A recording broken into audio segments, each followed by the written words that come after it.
சிவகங்கையில் செய்தியாளர்களிடம் பேசிய நாடாளுமன்ற உறுப்பினர் கார்த்தி சிதம்பரம் ஜிஎஸ்டி வரி குறைப்பை வரவேற்பதாக கூறினார். மேலும் 4 ஆண்டுகளில் அதிமுக அரசில் எவ்வளவு வெளிநாடு முதலீடு வந்தது என அவர்கள் வெள்ளை அறிக்கை கொடுத்தால், திமுக அரசும் வெள்ளை அறிக்கை கொடுத்தால் இரண்டையும் ஒப்பீட்டு செய்து பார்க்கலாம் என்று தெரிவித்தார். என்னுடைய பொருளாதார சித்தாந்தத்துல சில பொருட்களுக்கு ஜிஎஸ்டியை வந்து அமல்படுத்தக்கூடாது, அதுக்கெல்லாம் 0 ரேட் வைக்கணும்.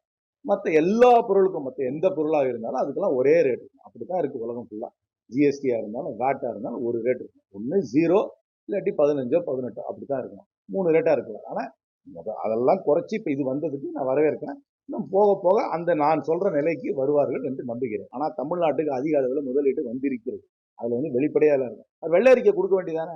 அண்ணா திராவிட முன்னேற்ற கழக காலத்துல என்னென்ன முதலீடுகள் இங்க வந்து என்னென்ன ஆரம்பிச்சிருக்காங்கன்னு வெள்ளை அறிக்கை குடிக்கட்டும். அதோட இங்க இருக்கிற இந்த கவர்மெண்டோட 5 ஆண்டுகள், இந்த 4 ஆண்டுகள் அரசாங்கத்தோட ஒப்பிட்டு பார்க்க வேண்டியதானே. அதனால அது வந்து புரியாம பேசுறேன்.